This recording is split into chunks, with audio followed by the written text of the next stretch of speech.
Olá, bem-vindo aos cursos online Celper. Meu nome é Imar Lopes, instrutor do curso de Introdução ao Geoprocessamento com TerraView 5, parte 3, aula 4.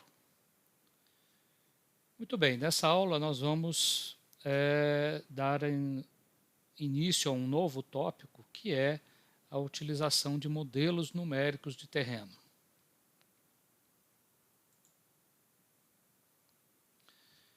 Muito bem, MNT ou DTM é a mesma coisa e representa matematicamente a distribuição espacial de alguma determinada característica da superfície real, e essa superfície geralmente ela é contínua e o fenômeno que representa pode ser variado. Então nós temos uma área no terreno xy e nós temos uma função então z que varia em função de cada posição no terreno. Tá? Então, com isso a gente caracteriza o parâmetro a ser modelado, né, que pode ser qualquer coisa, essa variável z. Pode ser temperatura, umidade, altimetria, índice de criminalidade, qualquer variável z aqui, né, que depende de uma localização no espaço. Então, as principais aplicações a gente poderia citar como armazenamento de dados de altimetria para gerar mapas topográficos. Então, o IBGE é um dos órgãos aqui no Brasil que produz essas cartas topográficas, né, e utiliza então os modelos numéricos de terreno de altimetria para tal fim. É possível também trabalhar a questão da visibilidade a partir de pontos definidos no terreno.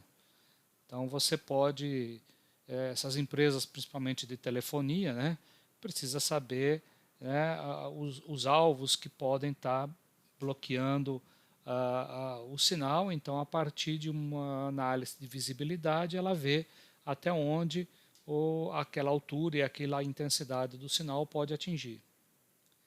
Também para análise de corte e aterro para projeto de estradas, de barragens, definição automática da rede de drenagem e bacias. Isso aqui, inclusive, é um plugin que a gente tem no INPE hoje para poder fazer essa extração automática, né? Um produto chamado Terra Hidro. Né? Faz parte de um outro grupo de trabalho lá do INPE que desenvolve ferramentas desse tipo. Elaboração de mapas de declividade e aspecto para apoio à análise de geomorfologia e erodibilidade. Então, calcular, por exemplo, a suscetibilidade à erosão, a suscetibilidade a deslizamento de terra. Então, o uso da declividade e aspecto são importantes nessas análises. Análise de variáveis geofísicas e geoquímicas.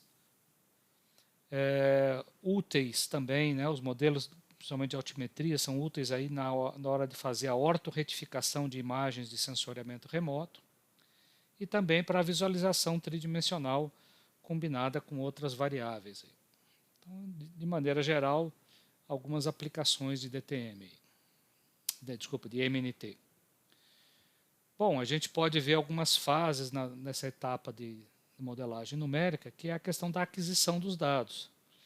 Bom, esses dados podem ser contratados e você recebe simplesmente lá uma mídia, ou recebe um pendrive lá já com o dado digital. Em outras situações, né, às vezes exige você ter que usar uma carta topográfica antiga, então aí você pode fazer o uso do recurso de uma mesa digitalizadora para percorrer as isolinhas e transferir do mapa para um arquivo digital as isolinhas de uma carta topográfica. A segunda etapa seria a geração de grades. Se esse dado já não veio no formato de uma grade, você pode usar as isolinhas e pontos cotados aí do terreno e obter grades retangulares, quer dizer, com espaçamento fixo, ou grades triangulares com espaçamento irregular. A gente até comentou um pouquinho desses tipos de grade na primeira semana do curso. E depois a análise e elaboração de produtos, análise de superfícies, análise de declividade, traçado de perfil, cálculo de volume, enfim, tem uma centena aí de processamentos que você pode fazer com modelos numéricos do terreno. No nosso curso a gente vai ver alguns aí que estão disponíveis no TerraView 5.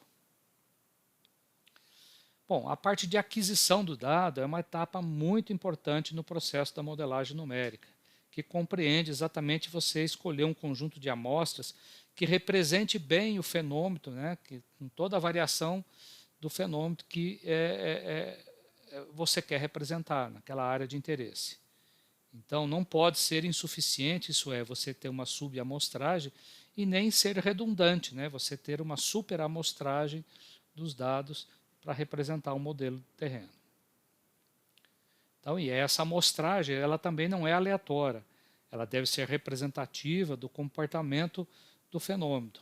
Isso é, uma superamostragem nem sempre significa que uma amostragem é representativa. A definição de amostragem é você ter pontos, isolinhas, uma quantidade suficiente para representar o comportamento do fenômeno a ser modelado.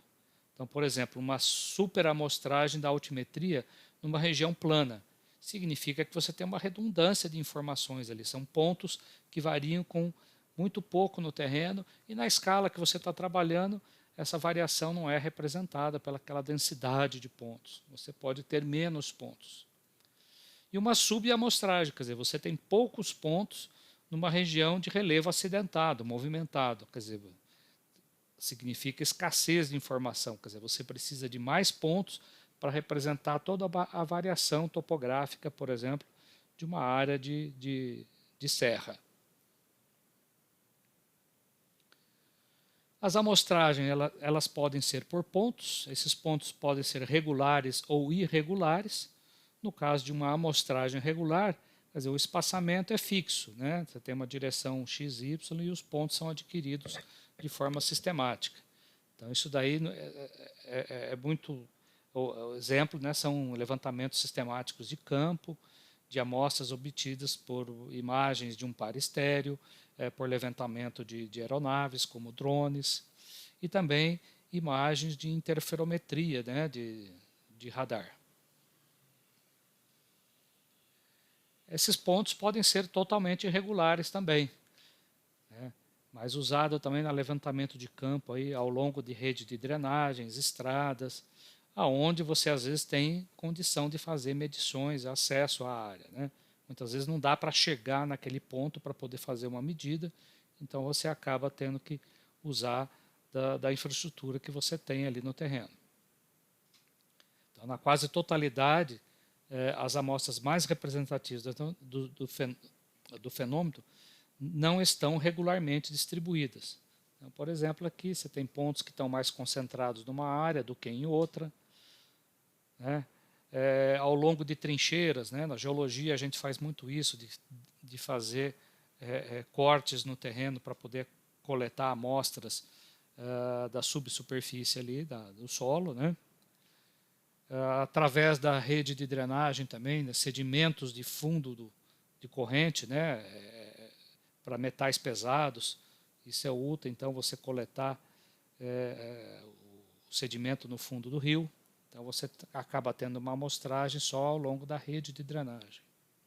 Então, são exemplos aí de amostragem irregular que podem ser realizados. E a amostragem por isolinha. Normalmente, as isolinhas são a representação da superfície por curvas, né, por linhas de mesmo valor. Exemplos são as isolinhas altimétricas presentes nos mapas topográficos. No mapa topográfico existem, além das isolinhas, você pode ter pontos também irregularmente nos locais de máximo ou de mínimo, como a gente vai ver aqui nessa carta, né?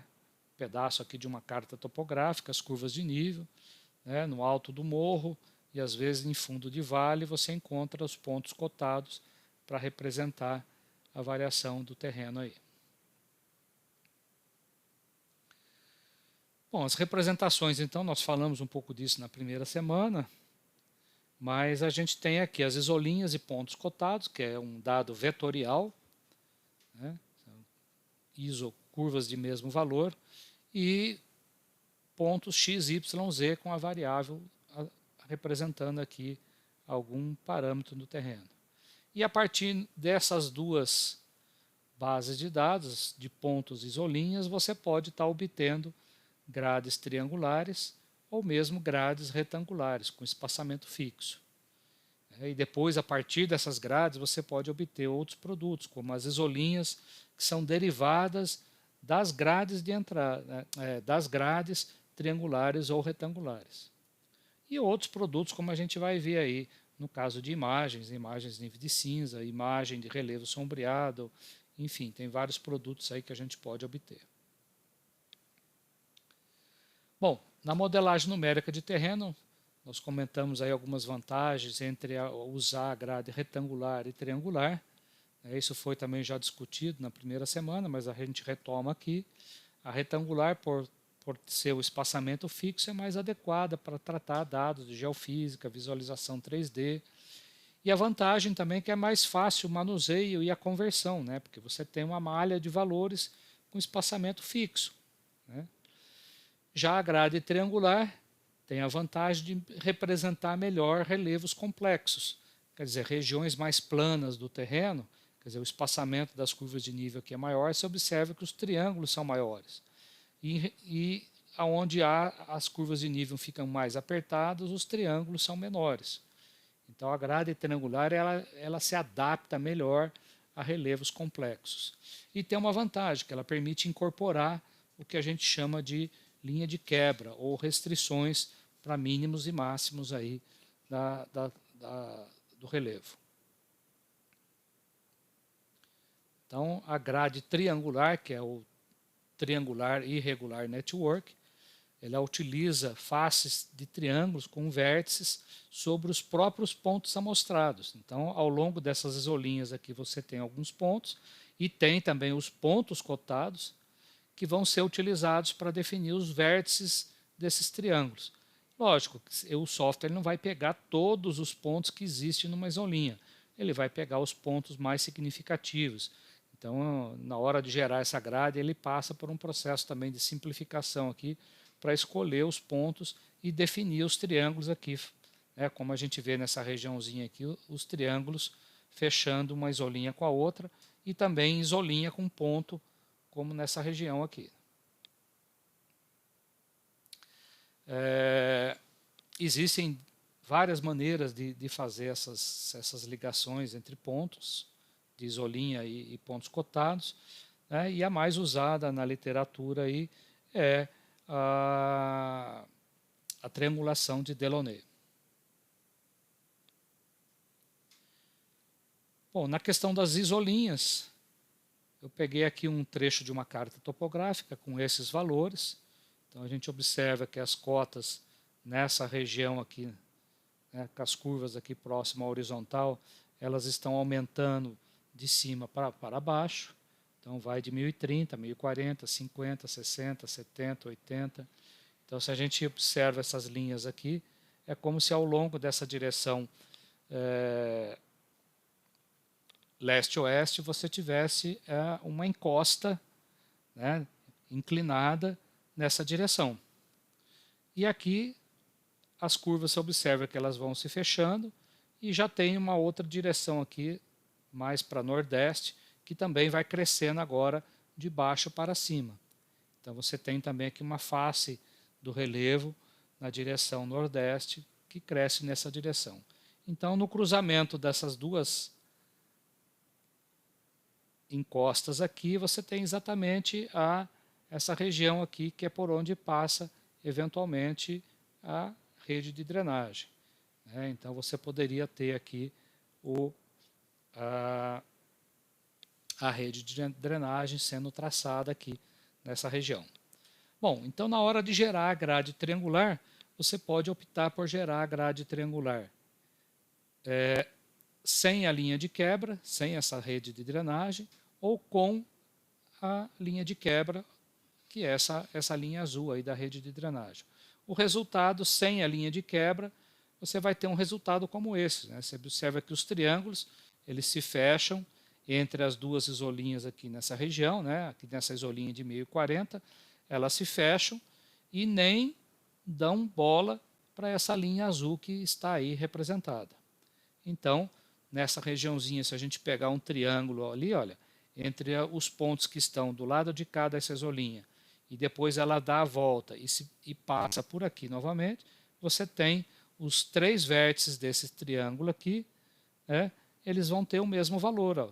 No caso ali, eu fiz uma busca aqui, cliquei no triângulo, ele mostrou que os três vértices ali estão com a cota 1040. Então, significa que esse triângulo está no plano.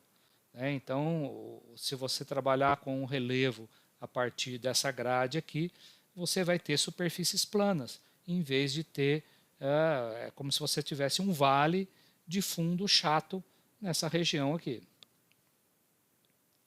Entretanto, se você agora usar a triangulação e incorporar a linha de quebra aqui, observa que os triângulos agora foram fechados aqui com a rede de drenagem. Foi feita os triângulos entre a isolinha de 1040 com a rede de drenagem.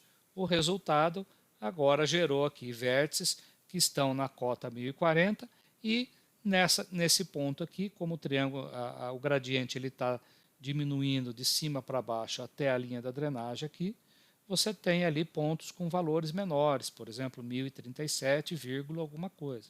Agora, então, em cada ponto aqui da rede de drenagem, você vai ter um valor diferente, representando a variação toda da topografia ao longo da rede de drenagem.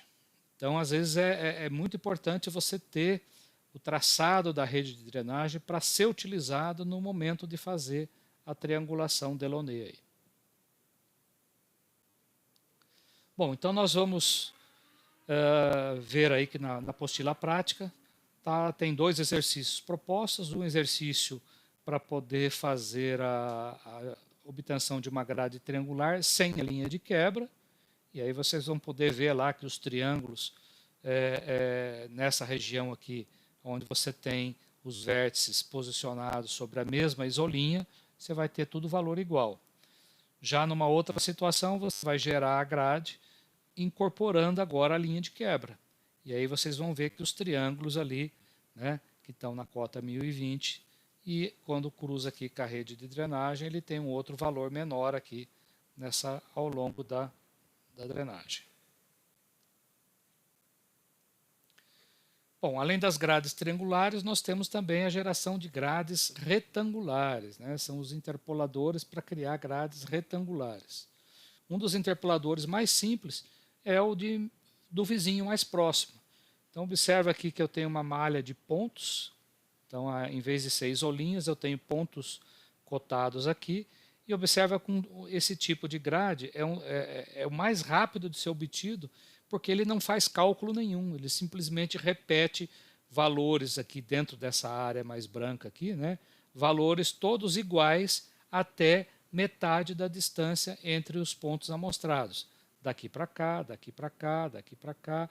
Então você observa que ele cria como se fosse patamares, né? Cada um numa altitude, representando então o relevo por esses blocos mais altos e mais baixos aí no terreno. Então, dentro dessas manchas aqui, os valores são todos iguais. Então, uma grade desse tipo, você nunca vai ter valores diferentes dos valores amostrados.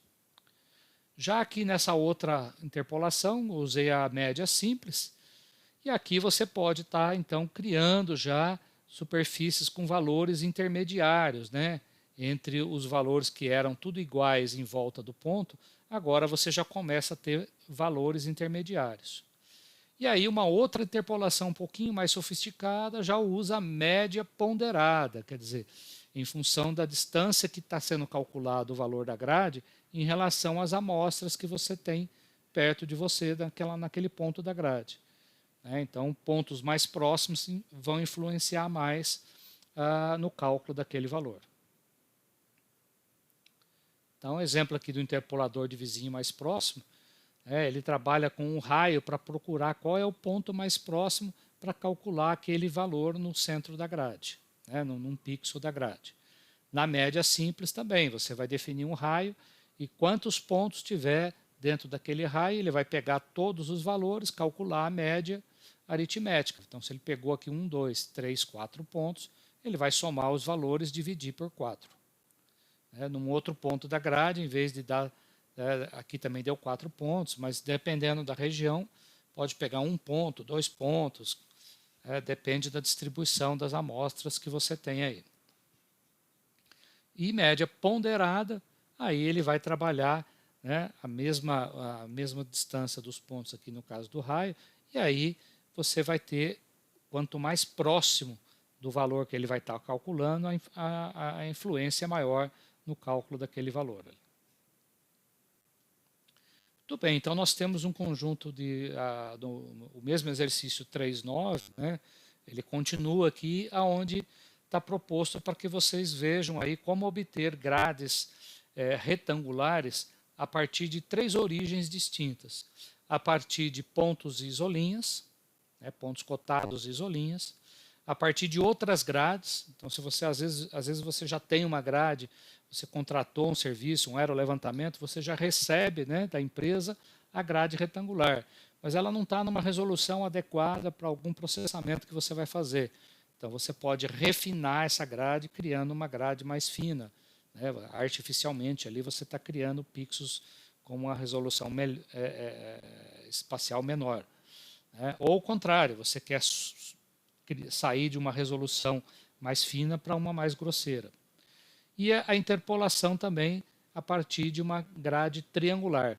Lembrando que aqui na grade triangular você pode ter incorporado a linha de quebra, né, da drenagem, e aí, né, a partir desses triângulos aqui você gera a grade retangular. Bom, mas como obter modelos numéricos de terreno aí para a gente trabalhar no geoprocessamento? Existem várias empresas que disponibilizam isso, já tem algumas bases gratuitas aí pelo Brasil, né? Alguns órgãos também estaduais às vezes disponibilizam aerolevantamentos ou projetos que foram realizados mais localmente, às vezes você encontra também disponível na internet, mas uma das bases maiores do mundo inteiro que foi feita pela NASA, usando o Space Shuttle, né, aquela nave tripulada da NASA, aonde eles colocaram um sensor de radar, né, e fazendo a varredura então no terreno a partir de um sistema de micro-ondas, né? Então, por interferometria, que é uma das técnicas usadas aí para poder ter a altura do terreno a partir de imagens de radar, se criou então modelos aí de terreno sobre o globo todo, né? Então eles fizeram uma amostragem na superfície do globo terrestre todo e aí colocaram esses dados disponíveis. Então você pode encontrar esses dados disponíveis tanto na própria USGS, na Embrapa, ou no Topodata do INPE. É que aqui no Topodata do INPE a gente fez, além de disponibilizar o dado já todo recortado para o Brasil, numa articulação das cartas 1 para 250 mil, a gente tem vários outros produtos derivados do modelo numérico de terreno lá. Então, nesse site do INPE aí, chamado Topodata, você pode vir aqui em acesso, então tem uma documentação explicando aqui o que foi feito. E os dados você vai encontrar disponíveis ali segundo as quadrículas das cartas 1 para 250 mil do IBGE. Isso é, de 1 grau a 1,5 grau 1 grau de latitude por 1,5 grau de longitude. Então você tem aqui as quadrículas, e aí dependendo da tua área de interesse, pelo código aqui, você pode buscar diferentes formatos a matriz numérica aqui que você quer trabalhar.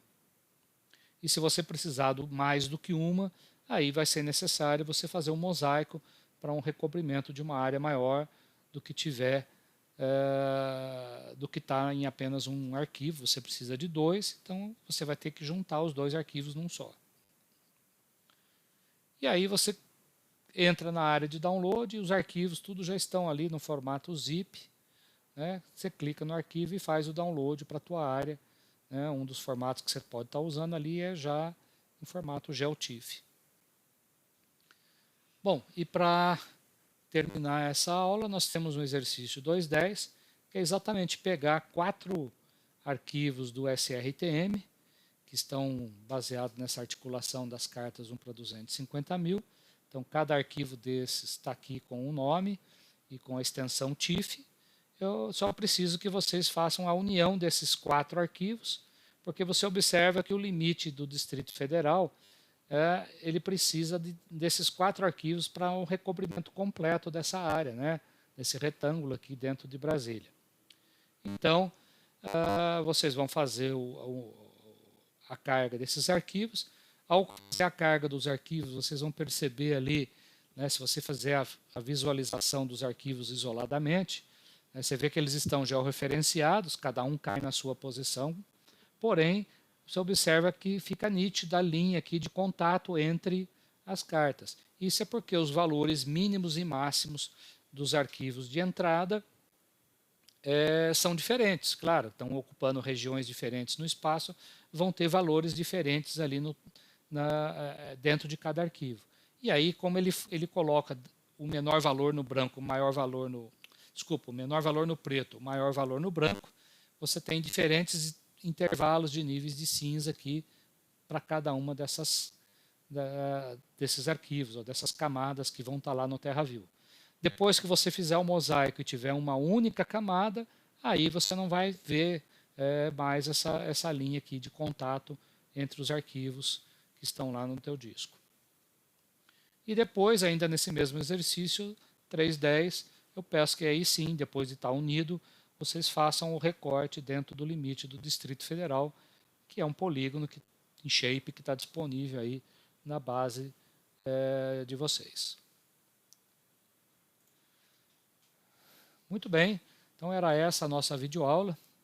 É só uma introdução aí com alguns exercícios sobre modelagem numérica de terreno. Muito obrigado pela atenção de vocês e bons estudos.